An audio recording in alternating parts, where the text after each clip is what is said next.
The first snow of December had just begun to fall when Emily's porch light flickered out. She stood outside in her thick coat, staring up at the tangled mess of Christmas lights that refused to glow.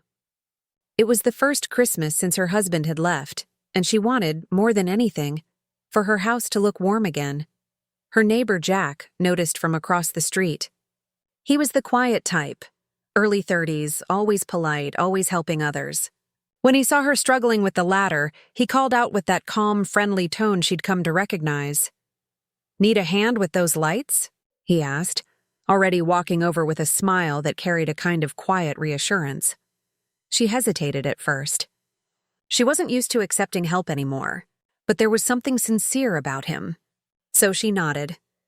If you're enjoying this story so far, please like the video and subscribe for more heartfelt tales.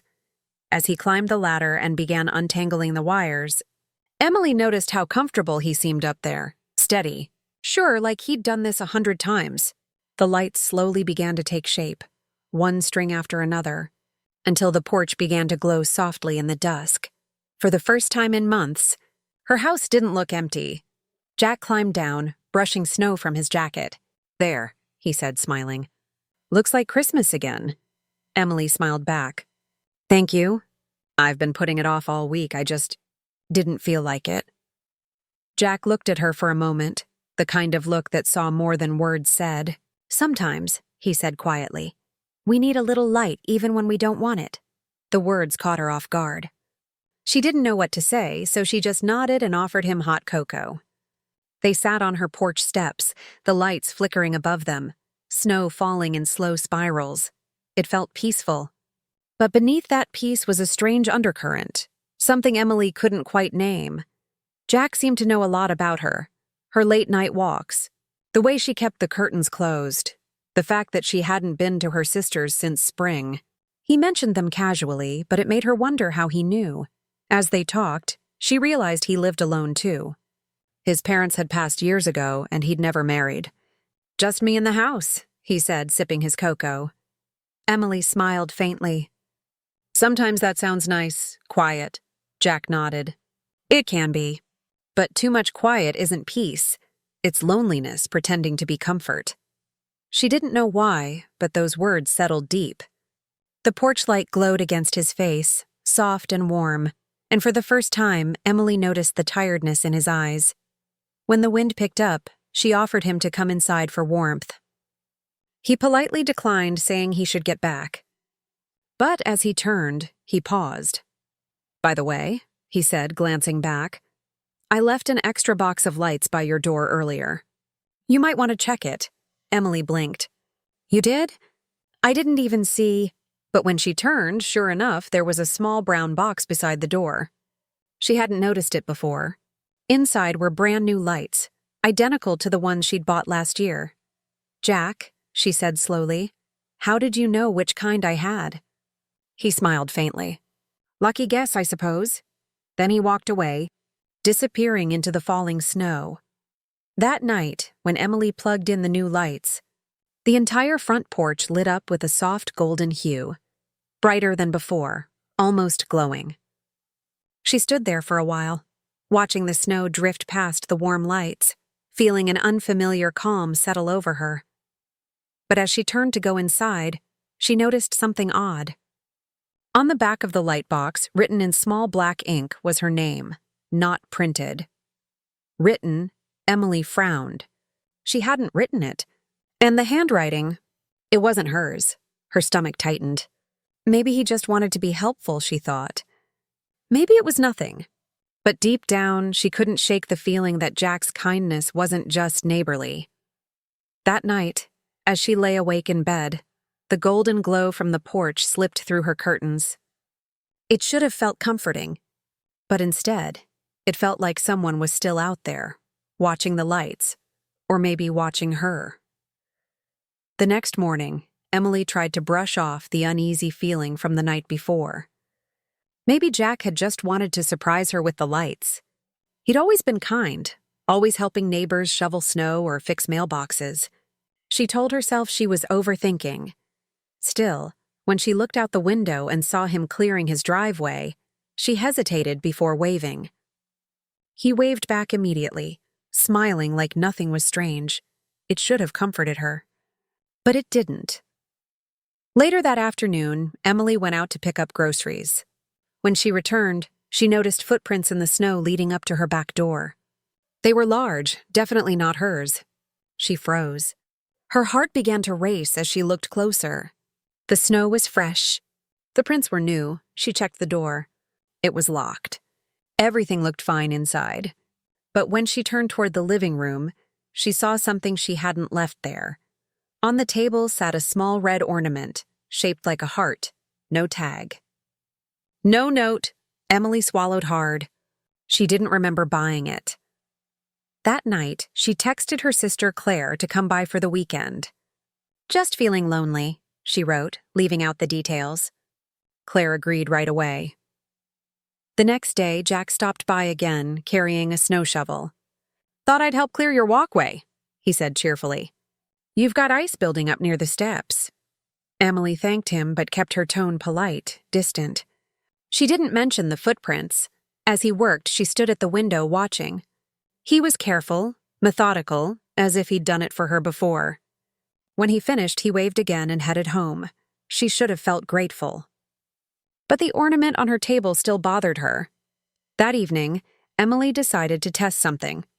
She unplugged the porch lights before bed. She wanted to see if they'd still be off in the morning. But when she woke up just after sunrise, the lights were glowing again. Her breath caught. She checked the plug. It was still in the outlet. Someone had turned them back on. Trying to stay calm, she went next door. Jack answered the door right away, as though he'd been expecting someone. He smiled warmly. "Morning, Emily. Lights look beautiful today, don't they?"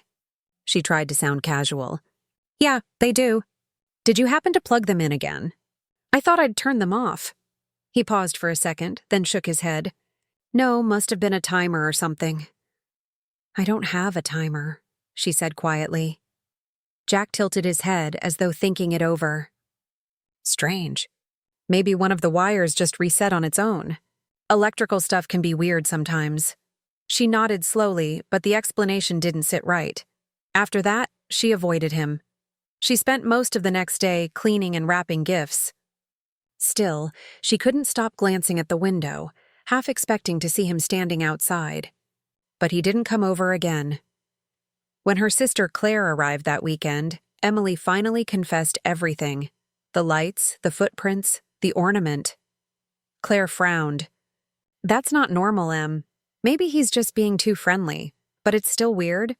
"Want me to talk to him?" "No," Emily said quickly. "I don't want to cause trouble. Maybe it really was just coincidence." That night, the sisters stayed up late watching movies. Around 10, Emily went to refill their cocoa when she heard something outside. A soft scrape, like snow shifting under boots. She froze and turned toward the window. The porch lights were flickering again. But this time, they were dimmer, like someone was tampering with the wiring. Claire joined her, whispering, "Did you see that?" Emily nodded slowly. The two of them watched as the lights blinked, then steadied again. Nothing else moved outside. Trying to calm down, Claire said, "Maybe it's just the wind or bad wiring." But when they checked the front porch the next morning, the wires weren't just loose. They'd been carefully untangled and rewrapped. Tighter and neater than before. There was also something else. Hanging from one of the hooks by the door was a new ornament, another heart. This one smaller. Emily's hands shook as she lifted it. On the back, someone had written a single word in small, neat letters. Soon. Her eyes darted across the street toward Jack's house. His curtains were drawn, and his car was gone. Claire whispered, "We need to tell someone." But Emily just stood there, staring at that word. Her porch lights flickered again, glowing faintly against the morning snow. Something inside her told her this wasn't about Christmas anymore. It was something else entirely, something she didn't understand yet. Emily barely slept that night. Every creak in the floor, every gust of wind against the window made her sit up and listen. Claire slept on the couch downstairs, insisting she stay close, just in case. By morning, Nothing else had happened. But the air in the house still felt strange, too still, too heavy. Over coffee, Claire said, We should go talk to him. Maybe he thinks this is some weird way of being friendly." Emily hesitated. "And what if it's not?" Her sister sighed. "Then we'll know. But we can't just sit here wondering." So around noon they walked across the street. Jack's driveway was clear, but his car was back now. He answered the door almost immediately, like he'd been waiting again. "Morning," he said pleasantly. "Cold one today, huh?" Claire gave him a sharp look. "Did you leave anything on my sister's porch?" Jack blinked. "What do you mean?" Emily spoke softly. "The ornaments. The ones shaped like hearts." He frowned as if confused. "No, I didn't. But that's sweet, whoever did. Maybe a secret admirer?" Claire folded her arms. "Don't play games. You've been showing up here a lot. You gave her lights, fixed her porch, now this." Jack looked between them, his expression calm but unreadable. "Emily, you know I'd never do anything to make you uncomfortable. I was just trying to help." Emily wanted to believe him. His voice sounded sincere, but there was something unsettling about how easily he said it. After they left, Claire muttered, "He's lying." Emily nodded slightly. "I think so too." That evening, Claire stayed another night. They locked all the doors, double-checked the windows, and turned off the lights. Around 10:45, Claire fell asleep on the couch again. Emily stayed by the window watching the street. Snow drifted under the porch light, quiet and endless. Then she saw it. Movement across the street. Jack's silhouette stood in his window, barely visible through the curtain. He wasn't moving. Just standing there facing her house? Emily's chest tightened. She stepped back slowly, pulling the curtain closed. She told herself to breathe. To stay calm? Maybe he wasn't even looking at her. Maybe it was just coincidence again, but when she turned toward the living room, she saw the faint glow of the porch through the front window. The lights were flickering again, slowly, rhythmically, on and off, on and off. It looked deliberate. She woke Claire. "He's watching," Emily whispered. Claire peered through the curtain. The lights continued their slow pulse. "This is too much," she said. "I'm calling someone." Emily nodded weakly. By the time the local police arrived 20 minutes later, the lights had stopped flickering. Jack's house was dark. His car was gone again. The officer checked the property, took their statements, and promised to keep an eye out. He said there wasn't much else to do without proof. After he left, Emily sat on the couch, hugging a blanket around her shoulders. Claire sat beside her, rubbing her arm. "You should stay with me for a few days," Claire urged. "Just until things feel normal again." Emily hesitated. "Maybe, but I can't let him think he scared me out of my own home." The next day, she forced herself to go back to her routine. She made breakfast, shoveled the steps, tried to ignore the lights entirely.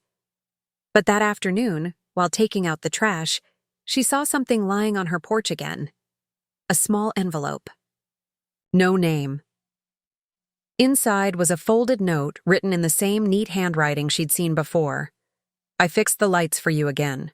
You deserve brightness. Don't be afraid of what you don't understand." Emily felt her hands tremble. The paper smelled faintly of pine, like the garland on her porch. She went straight inside and locked the door. Claire was packing to leave but froze when she saw Emily's face. "What now?" Emily handed her the note. Claire read it, her jaw tightening. "That's it. I'm staying." But that night, nothing happened. The light stayed steady. No footprints, no noises. By the second evening, Claire insisted on leaving, promising to check in every few hours. Emily reluctantly agreed. That night, Emily sat alone in the living room, the hum of the porch lights faint outside. She was just about to go to bed when her phone buzzed. It was a text from an unknown number. "You shouldn't have turned off the lights. It's not safe in the dark." Her blood ran cold. She tried to call the number, but it went straight to voicemail. The voice that answered wasn't Jack's. It was automated, untraceable. Emily turned toward the window, heart pounding. The porch was glowing brighter than ever, the lights almost blinding against the snow.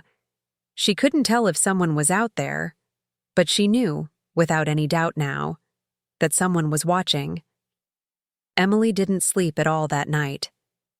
The glow from the porch spilled through her curtains, casting shifting patterns of light on the walls. Every flicker made her chest tighten. By dawn, she made up her mind. She was done feeling afraid. She'd call an electrician, have the lights taken down, and maybe even install cameras. When she opened the front door, the air hit her face, sharp, cold, clean. But her steps froze when she saw it. Every strand of her porch lights had been neatly wrapped around the railing, coiled like someone had been working there for hours, and hanging right in the middle was another ornament. This one wasn't shaped like a heart. It was a small glass bulb with a slip of paper inside. Emily's hands shook as she unscrewed the top and pulled the paper out. It said, in the same tight handwriting as before, "You turned away from the light." "I was only trying to help." Her knees felt weak. She stumbled inside and slammed the door. She called Claire immediately, her voice trembling. "He's been here again. While I was asleep." Claire's voice cracked through the speaker. "Emily, get out of there. Now. Come to my place." But Emily looked around her small house. The pictures on the wall, the smell of coffee, the faint hum of the heater, and couldn't bring herself to leave just yet. "I'll come later," she whispered. "I just need to talk to him first." Talk to him? Emily, no. But Emily had already hung up. She crossed the street, her boots crunching through the snow. Jack's curtains were open this time. The house looked quiet, peaceful, normal. When she knocked, there was no answer at first. Then she heard footsteps. Jack opened the door, looking surprised but calm. "Emily." "Morning." Her voice came out sharper than she expected. "You need to stop this." He blinked. "Stop what?" "The lights. The notes. The ornaments. Whatever you're doing, just stop." Jack looked genuinely puzzled for a moment, then sighed. "You really think I'm the one doing this?" "I know it's you," she said firmly. "Who else would it be?" Jack leaned against the doorframe. His tone was quiet, almost sad. "Emily, when I said you shouldn't be in the dark, I meant it. You've been hurting for a long time. You close yourself off, pretend you're okay, but you're not." Her stomach twisted. "You don't get to say that. You don't even know me." He stepped closer, voice low but steady. "I notice things, Emily. I see when someone's alone, when they're falling apart, and I try to help before it's too late." She took a step back, her pulse racing. "You don't get to watch me. You don't get to decide what I need." For a moment, neither of them spoke. Snow drifted between them. Then Jack smiled faintly, a kind of tired, almost broken smile.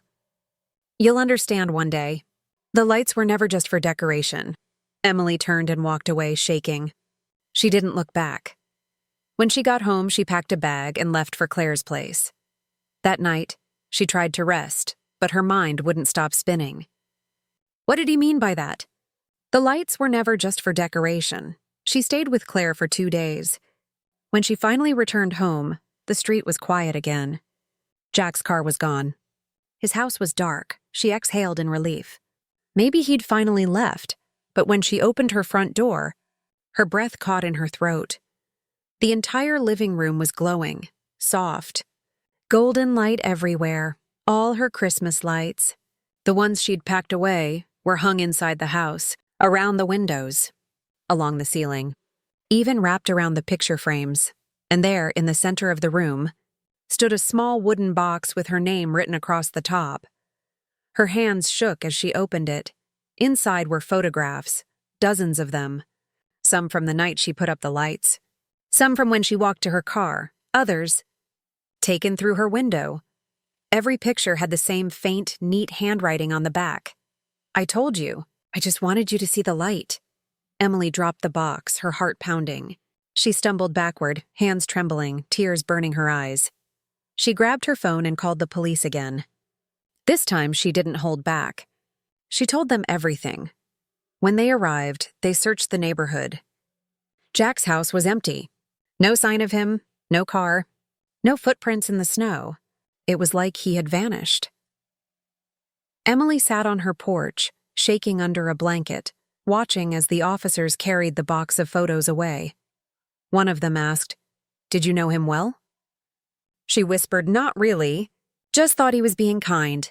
As the cruiser pulled away, the street went quiet again. The porch lights flickered once, then went dark completely. For the first time in weeks, Emily's house was dark. But deep down, she wasn't sure if that meant she was safe or just finally unseen. The next few days passed in a blur. The police came and went, taking statements, checking fingerprints, combing through Jack's abandoned home. But no trace of him was ever found. His house stood cold and silent, curtains drawn, the driveway slowly disappearing under new snow. It was as if he had never lived there at all. Emily stayed with Claire again for a while, afraid to be alone. But eventually she had to return home. Bills, work, the routines she'd been avoiding, life had to go on. The first night back felt unbearable. Every sound in the house made her flinch. She kept the porch light off, curtains shut, doors locked. Still, sleep wouldn't come. Around 2 a.m, she finally gave up trying and went downstairs for water. As she passed the living room window, a faint light caught her eye. Her porch was glowing. Her breath froze. She hadn't turned it on. Cautiously, she peeked through the curtain. The lights were flickering again, but differently this time. Slow, uneven, almost like Morse code. She stepped closer, heart pounding. There was no one outside. No movement. Just the soft hum of the bulbs pulsing through the snow. Trying to calm herself, she whispered, "It's just a short." A bad wire. She unplugged them from inside. The glow faded instantly, but when she turned around, something caught her eye on the kitchen table. An envelope, plain white, sitting exactly in the center. She hadn't seen it there before. Hands trembling, she opened it. Inside was a single photograph, one she hadn't seen in the last batch the police took. It was her. Standing at the window that night she'd called the police. Her face half lit by the porch light. On the back, in that same steady handwriting, was one line. "Don't be afraid." The light still watches over you. The room spun. The walls seemed to close in around her. She ran outside, scanning the street. Jack's house was dark, empty, untouched. The snow lay smooth across the yard. No footprints. No sign of anyone. Her pulse raced. She wanted to scream, but her voice wouldn't come. That night, she packed her things and drove to Claire's without stopping once. By morning, she had made her decision. She'd sell the house. Move somewhere new. Start over. Weeks passed. The house sold quickly. She never went back, not even once. But sometimes, when she visited her sister and passed through that old neighborhood, she'd catch a glimpse of her old porch from the road. And every single time, no matter the season, no matter the weather, those same golden lights would be shining softly across the snow. Neighbors said no one had lived there since she moved out. The house remained empty, yet the porch lights always came on after dark. Emily stopped asking questions. Some part of her didn't want to know the answer anymore. She moved to a small town 2 hours away, built a quieter life. But every December, when the first snow began to fall, she'd catch herself glancing toward the window, half expecting to see that soft golden glow again.